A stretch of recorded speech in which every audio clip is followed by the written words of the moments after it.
Welcome to Biochemistry Simplified. Glowing star, in today's video, we're diving into the fascinating world of bioenergetics, the science behind how our cells produce. Hello, welcome to Biochemistry Simplified. Today we'll be starting yet another exciting lectures on thermodynamics. We've been on this topic for quite some time, and I want to wish you a happy Easter holiday. I guess you've enjoyed your holiday so far. So today we'll be looking at some more details on thermodynamics, and we'll just get started. So we'll get started with our previous lessons where we ended up with the following equation, and that equation is as seen on this slide. So you see delta G naught prime, which is our standard, is equal to minus RT in KEQ1. If you have followed our lectures closely, we have arrived at this formula as a free energy change when the system is under standard conditions. Okay, and the other one we want to look at today is this is under standard condition, and by that we are referring to that at this first equation here, under standard condition. By this equation, we are referring to the transformed biochemical standards. That is, we are currently dealing with biochemistry standards and not chemistry standards. However, most of all the physiological circumstances or conditions or situations that happens, they don't happen in their standard form. Okay, so we have the actual free energy change, and when we're looking at this, we are looking at the actual free energy change, this formula here. So this formula here actually referred to as the actual free energy change. Actual free energy change.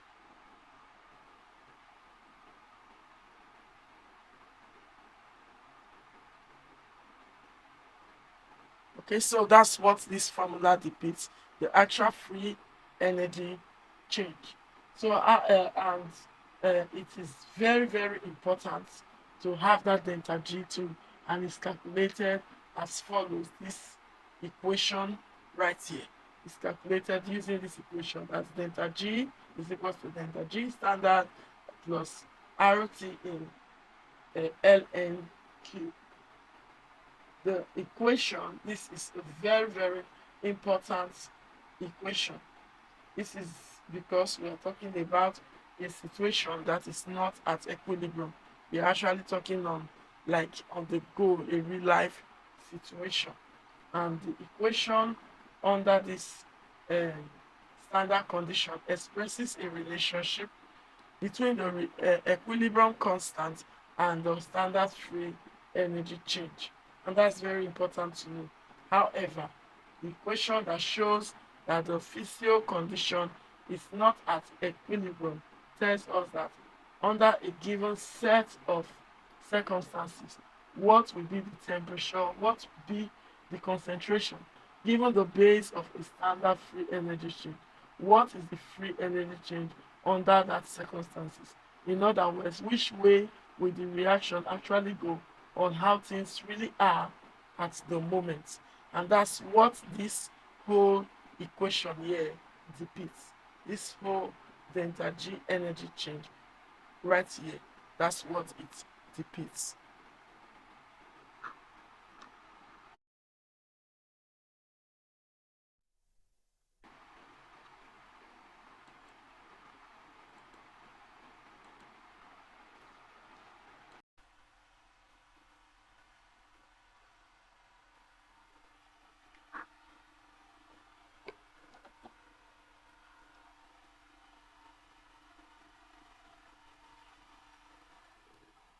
Okay, so this equation, like I said earlier, is very important. And in this equation, as you can see, Q here is exactly the same as KEQ under the first equation.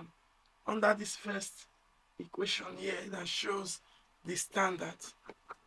Under the very first equation that shows the standard. So this Q is this KEQ. So it says it's the same as KEQ on the standard condition, excuse me, except that Q has concentrations not at equilibrium. So why this is under standard conditions, showing a situation at equilibrium, Q is in showing actual situations, real life situations, physiological situations. So Q has concentration not at equilibrium, but it has concentration at any given moment. That's very key. As such, Q is still the same as KEQ. All right, and in the previous formula, which is this one right here, this formula right here, you have KEQ as the concentration of the product over the concentration of the reactant. So it has not changed. It's same with the Q. So Q here now depicts the concentration of products over the concentration of reactants as same.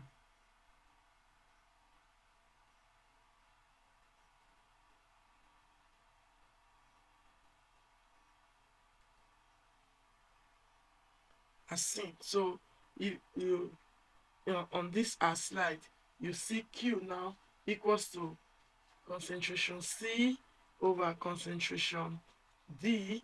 Okay, there should be a small letter D right here.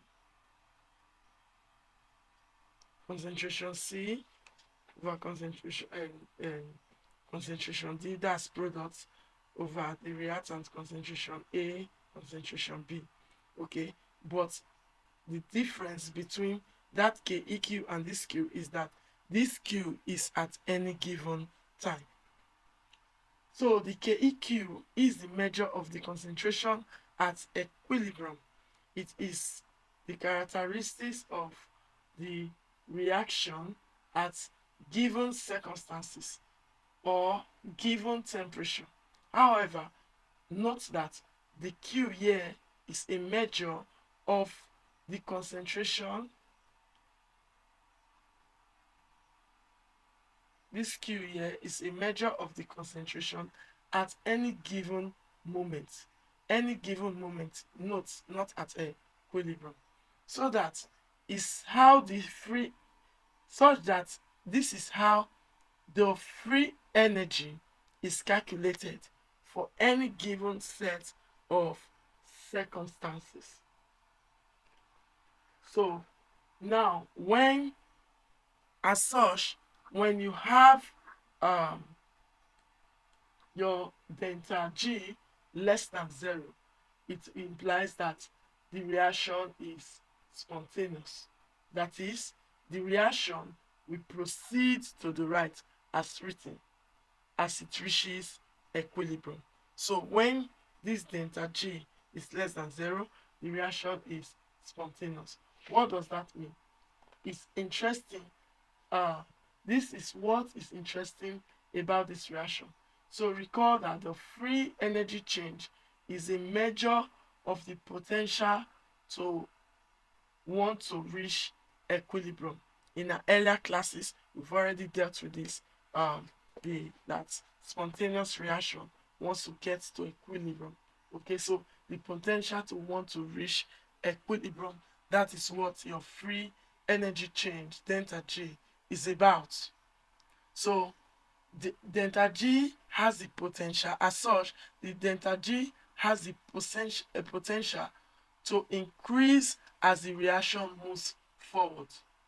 So in other words, if the reaction actually starts, let's say at this minus 50 kilojoules per mole, for instance, and we have minus 40, minus 30, minus 20, minus 10, down to minus 1, down to 0. So when it's at 0, the system reaches equilibrium. When it's at this 0, when it's at this 0, the system reaches equilibrium. And as such, at 0, the system is exactly where it wants to be at that point, it has no free energy to release anymore. That means it has released all its energy and do not have the tendency to move to the left or to the right. Why? Delta G is at zero and is at equilibrium. As such, the reaction moves forward. The delta G changes and moves towards zero. So when the reaction moves forward, the delta G changes and moves towards zero. Therefore, let me do this in another color.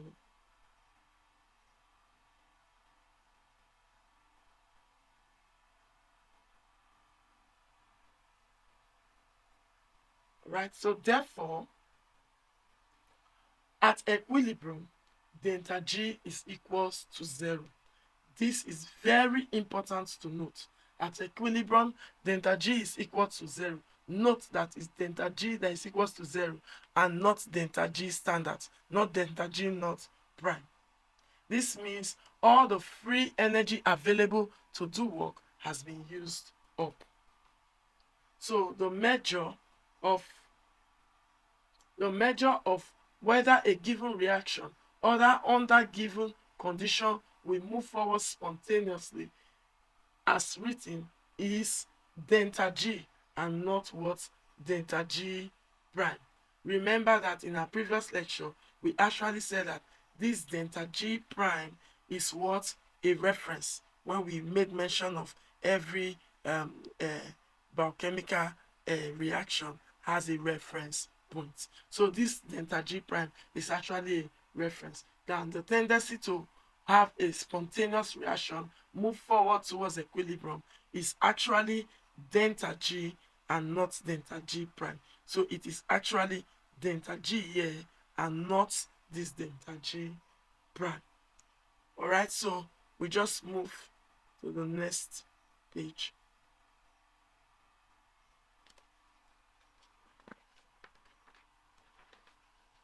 So the delta G now is equal to delta G standard plus RT ln Q. So at equilibrium, we said that delta G is equal to 0. So if we substitute this 0 that the delta G is into this equation up here, what we have is that 0 equals to delta G standard plus RT ln Q. Now, making the delta G standard the subject of the formula, we now have delta G standard equals to minus RT ln Q. Alright, so that brings us to where you have this Q, like we earlier mentioned, replacing your KEQ in standard. And since we are talking about standard here, we can rewrite this Q here as minus, we can rewrite this Q here as delta G standard equals to RT ln KEQ. However, it is the delta G that we are interested in. Please take note. It's not delta G standard we are interested in. It is the delta G that we are interested in. And that is what will tell us if the reaction will move forward or will not move forward, or how free energy or how much of the free energy we actually have at our disposal under physiological conditions. Very important. As such, we say that the delta G is a measure of the maximum theoretical amount of free energy available. The actual amount is much less. So the actual amount in real situation is far less than the what is calculated. That means implies the entropy, which implies the entropy, and is a lot of energy, a lot of free energy that is lost as what? Heat. So let's say we have a particular reaction under a given set of conditions, and we calculated that delta G for this reaction is minus 50 kilojoules per mole. That means that I have 50 kilojoules per mole that I can do something with, whether I want to build macromolecules with it or transport some solutes across a membrane, whatever it is I want to do with it, that the body needs to do with the energy. It has this 50 kilojoules per mole available to do that work. However, that is a theoretical number. It is not going to use all of those 50 kilojoules per mole. The actual amount that it will eventually be used for work is actually a lot less than what is written, which is 50 kilojoules per mole. And that is just going to, it might just going to use about 30 to 40% of all of that 50 kilojoules per mole, and the rest will actually be given off as what? Heat, which is entropy. So we want to look at our next slide for some examples. So we have example 1 here, and to explain what I've just said in the previous slide, we have example 1 saying glucose 1 phosphate forward and backward reaction glucose 6 phosphate.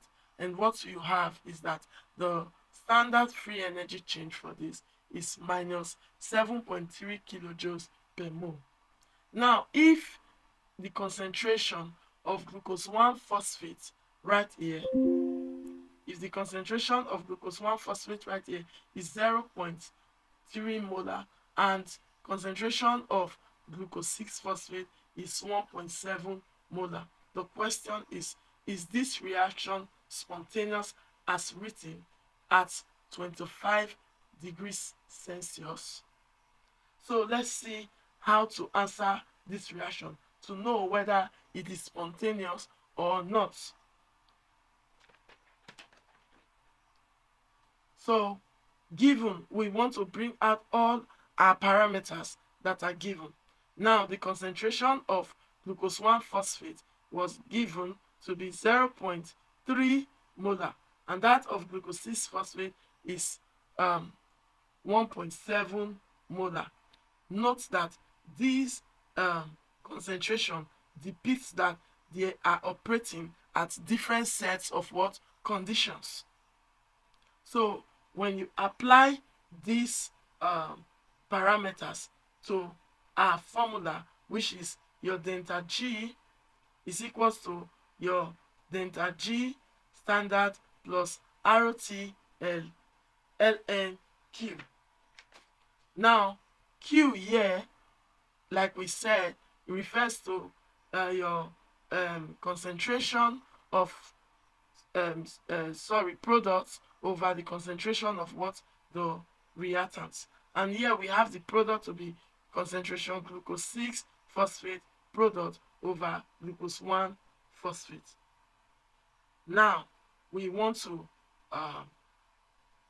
bring out the standard free energy, and it was given to be minus 7.3 kilojoules per mole. Converting this to joules, because your R value, which is the standard, is actually in joules. So when you convert this to joules, you have minus 7,300 joules per mole. Then R was also given to be 8.315, while your temperature, you said it is written as what? 25 degrees centigrade Celsius. All right, so at this point you convert to Kelvin and you have 273 plus 2 plus the 25, giving you 298. So moving right along in the next page of the calculation.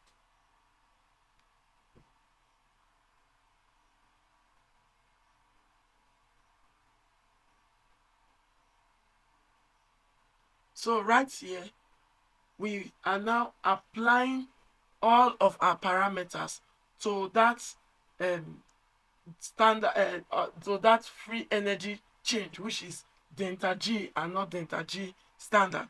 So when you apply this, you have minus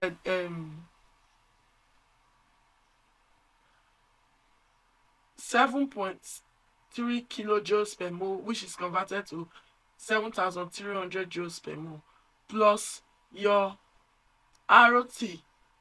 All right, so you have standard energy plus your ROT, your temperature, Ln, concentration, product over reactants. Doing your mathematics here, you have your delta G giving you minus 7,300 plus 4,298. When you do your simplify this, what you have is 3,002 joules per mole, and that is equivalent to minus 3.0 kilojoules per mole.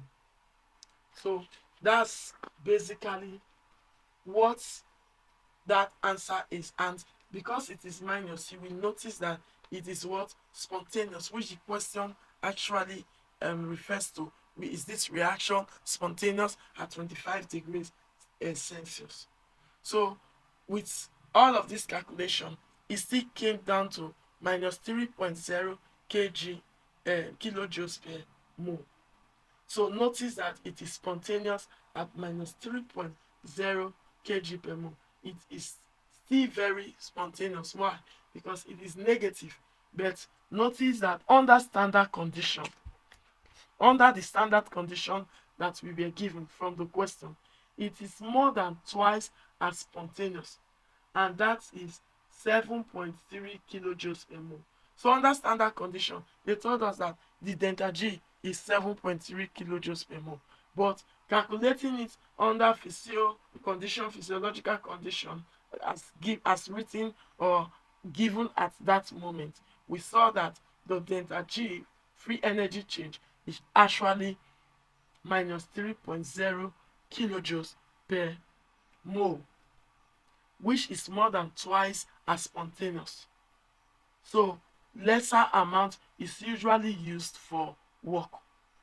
The less amount, as small as this, is usually used for work. So in these conditions, it is the delta G that is going to tell us how much free energy is what available. So individual reaction has species in common that can be added, and common species can also be cancelled. So we've seen that spontaneity actually in physiological condition uses more less than what is written in standard, and in doing that, most of the excess is converted as given off as heat during the reaction. So these individual reactions that can be added and common species can be cancelled on either side of the arrows to yield a net equation. Okay, so the net equation is given as your delta G net is equals to delta G1 plus delta G2.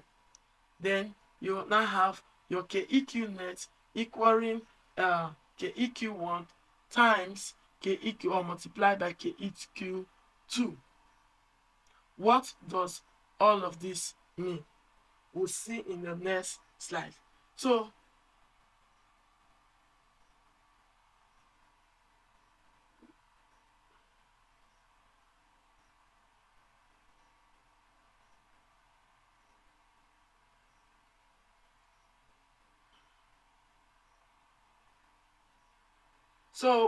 we can actually cancel species, okay, and the final equation that we'll get is perhaps the equation we are looking for. To make a meaning of the just concluded segment is to give an example. So we'll look at example 2. And the example 2 is coming from the first step of glycolysis. And we say that glucose plus inorganic phosphate will give glucose 6-phosphate plus water. And that gives you a delta G standard of 13.8 kilojoules per mole. Note that delta G standard being 13.8 kilojoules per mole is spontaneous in the reverse direction. Hence, it is a positive what? Delta G standard. Also note that this reaction is not thermodynamically favorable. So the question is, how does this type of reaction proceed? For this type of reaction to proceed, let's look at the following. So we say ATP will bring ATP, adenosine triphosphate, and water. The reaction of ATP and water produces what? ADP and inorganic phosphate. And that gives you a delta G standard of what? Minus 30.5 kilojoules per mole. Again, this is a highly what? Hexagonic reaction. And that is, it will definitely wants to what? Move forward. So in having this kind of reaction situation, highly hexagonic with an endergonic reaction that is not thermodynamically favorable, you could make this reaction to proceed by what we call coupling. So we will need to now couple this reaction right here, couple it to this first reaction here. And in coupling that, let's see what we have. Next slide.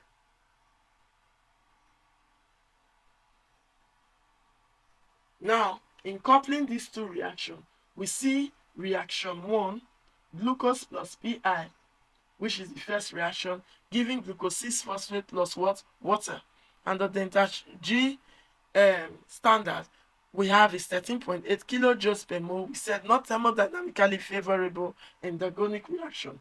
Now reaction 2 is ATP plus water giving ADP plus Pi, and that gives you a delta G standard of minus 30.5 kilojoules per mole. And we said this is a highly hexagonic reaction, and it definitely wants to move forward. That means it's thermodynamically favorable.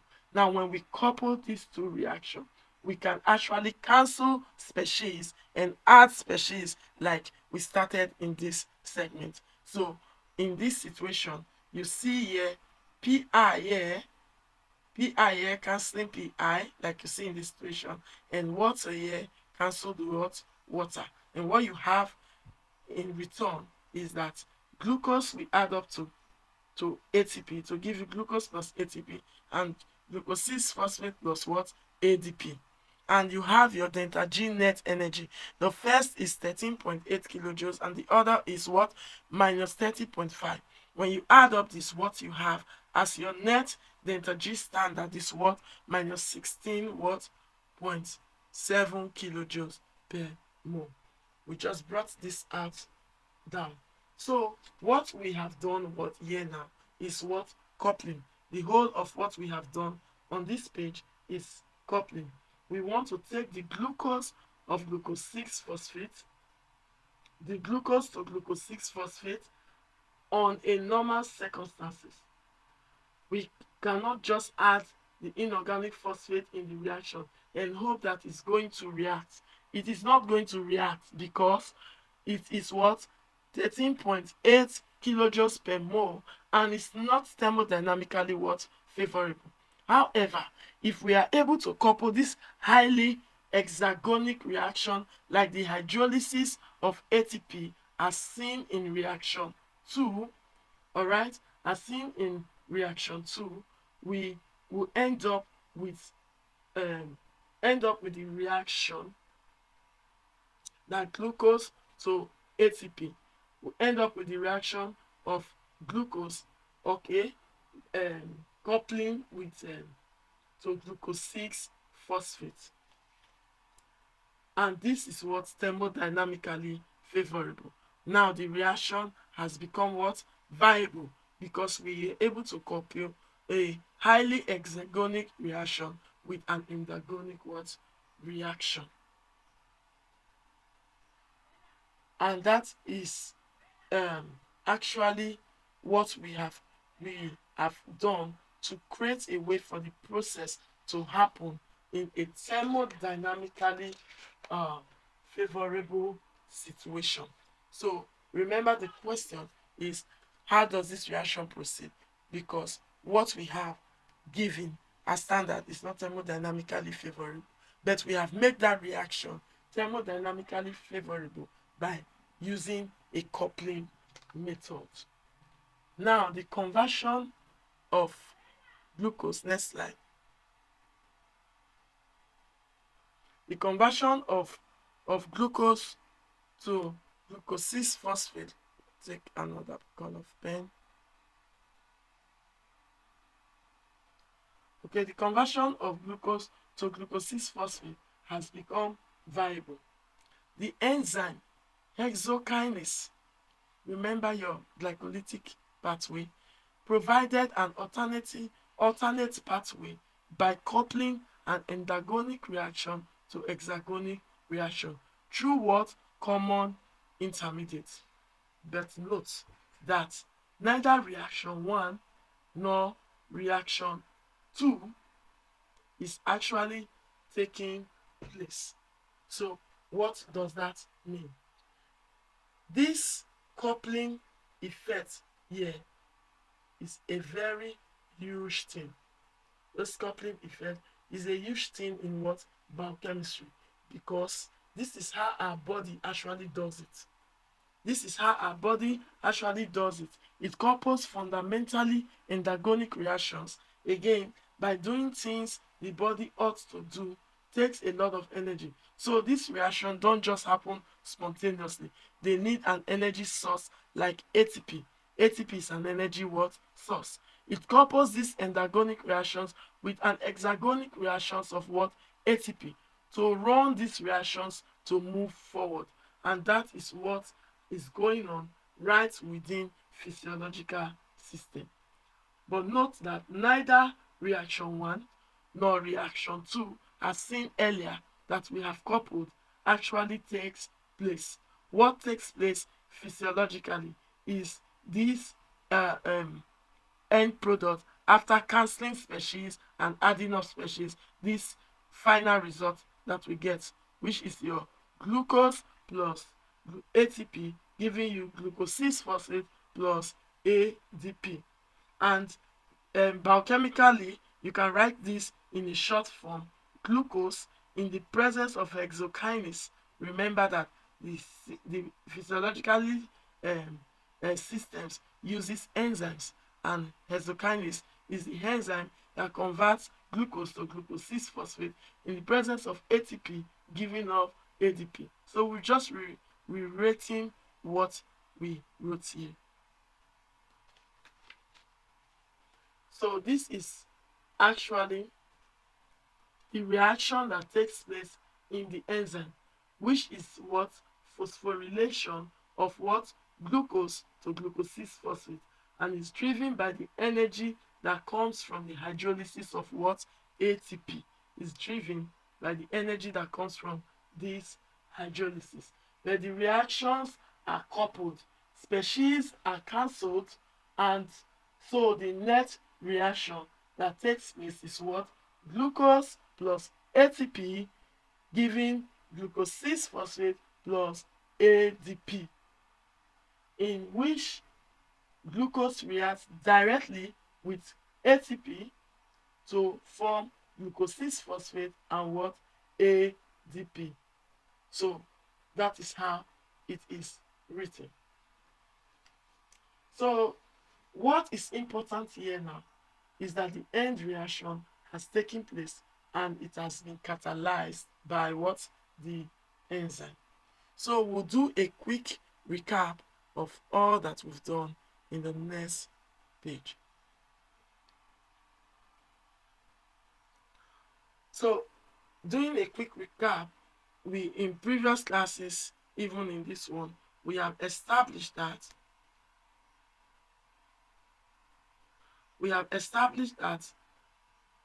delta G standard is minus RT in KEQ1, and this is a relationship between the standard and free energy change and standard free energy at what equilibrium as written. Then this delta G standard, we've also established that is delta H T delta S, and this shows the relationship between the free energy and enthalpy, which is the heat of the reaction, as well as entropy, which implies the degree of disorder of the what reaction.